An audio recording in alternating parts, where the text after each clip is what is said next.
Bonjour les internets. Bon, aujourd'hui, je vais vous montrer une petite vidéo rapide, simple, juste pour vous expliquer rapidement comment changer un seal de crank sur un Audi S4, puis juste défaire la poulie du crank dans le fond. Puis mettons, vous voulez juste avoir accès au devant, tout simplement, pour une autre affaire que le crank, je vais vous montrer vite vite. Donc, on va venir ici avant. Suivez-moi, demoiselle.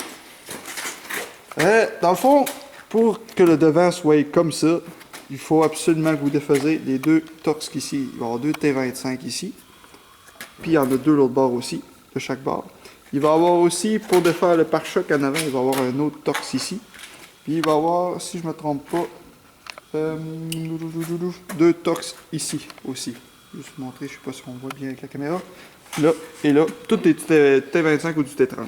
Je vais faire ça avec un petit ratchet, je n'ai jamais vraiment collé, ça va bien. Après ça, on va venir ici, autour de elle. Quand vous allez venir par ici, dans le fond, là, le pare-choc n'est pas là, mais on passe toujours par en arrière de l'aile ici. Puis il y a deux bottes 10 mm qui vont être cachés là. Vous allez chercher ça avec une longue rallonge, puis un ratchet, puis un 10 mm long et non court, parce que le court, il accote dans la bout de la botte.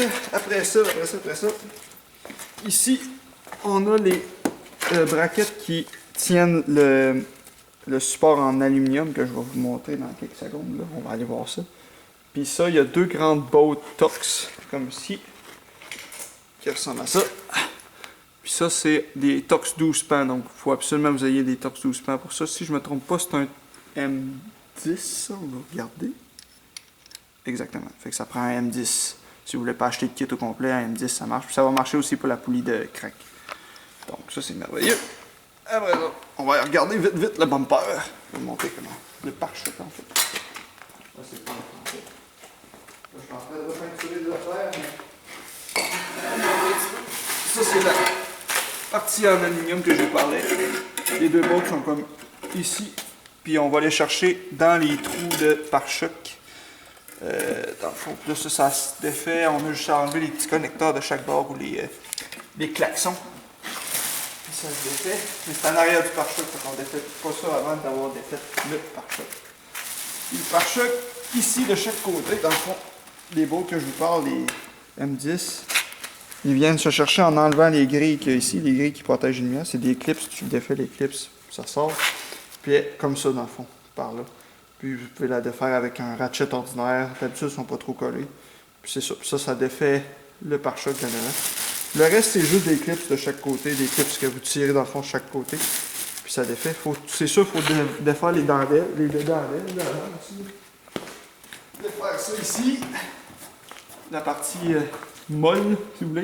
Les A4, tout ça, c'est tout en plastique. Mais les autres, ils ont comme un genre de tapis. Là.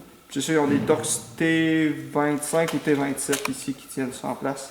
Puis ça, ces braquettes-là sont tenues aussi par ça pour justement sortir le pare-choc par là, dans le fond.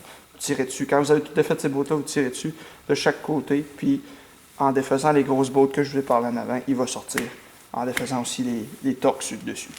Après ça, comme j'ai dit, ces Torx-là, pour être capable de descendre le devant, parce qu'après ça, vous allez le faire. Quand vous allez avoir le pare-choc d'enlever, les connecteurs, il y a un connecteur ici aussi sur le côté enlevé. Bien important pour ne pas tirer dessus en pensant que tout va sortir rapidement. Puis les connecteurs de klaxon, comme j'ai dit.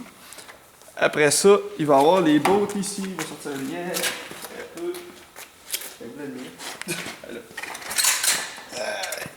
Juste là. 3 bottes 13 mm qui tiennent les grosses braquettes comme ça, qui tiennent la partie du radiateur, tout, puis les lumières en place. C'est ce qui tient, c'est ce qui fait que ça reste droite, puis ça bouge pas de là.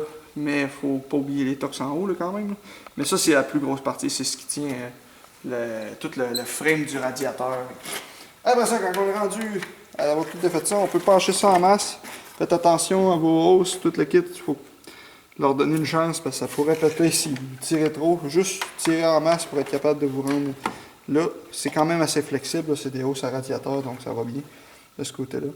Puis là, vous allez avoir accès à votre poulie. Mettons que vous voulez changer, pas votre poulie, mais la courroie d'alternateur, la courroie serpentine, et toutes vos poulies, y compris celle-là du crank.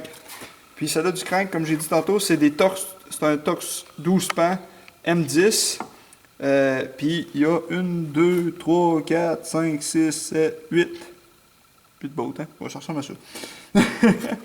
Puis, il n'y a pas de board de milieu, c'est vraiment juste ces 8-là. Après ça, vous allez prailler de chaque côté de la poulie. Nous autres, on a praillé par en dessous une traille-barre ou un gros tournevis plate par en dessous, puis un par en haut. Puis on la travaille tranquillement, pas vite, de gauche à droite, puis elle finit par sortir, parce que c'est sûr qu'elle va être collée, il y a des bonnes choses. Des bonnes chances. Ça ressemble à ça, puis après ça, le seal est en arrière de ça. Le seal, c'est pas trop compliqué, on tire dessus, on tire sur la lèvre avec un petit tournevis plate, tu sais, par l'intérieur, puis on est capable de le sortir. Quand vient le temps de le rentrer, il faut trouver un box de la bonne grosseur du seal, normalement. Là, dans le fond, moi, j'ai pas eu besoin de le changer, mais je vais vous le montrer pareil. J'ai checké pour d'autres choses, puis je l'avais acheté au cas où. Puis dans le fond, on se trouve un box de la grosseur de cette chose ici. Mettons. Ça. Il est peut-être pas assez gros, là, mais en tout cas, on essaie de trouver quelque chose de plus gros que ça ou quelque chose. Un socket ou de quoi de rond qui fit là, pour que ça pousse égal. Après ça, on prend un petit marteau, on cogne tranquillement, pas vite. On met toujours un petit peu de lubrifiant sur la lèvre aussi en rentrant. Puis il va bien rentrer là, puis ça va être bien étanche. Ça ressemble à ça.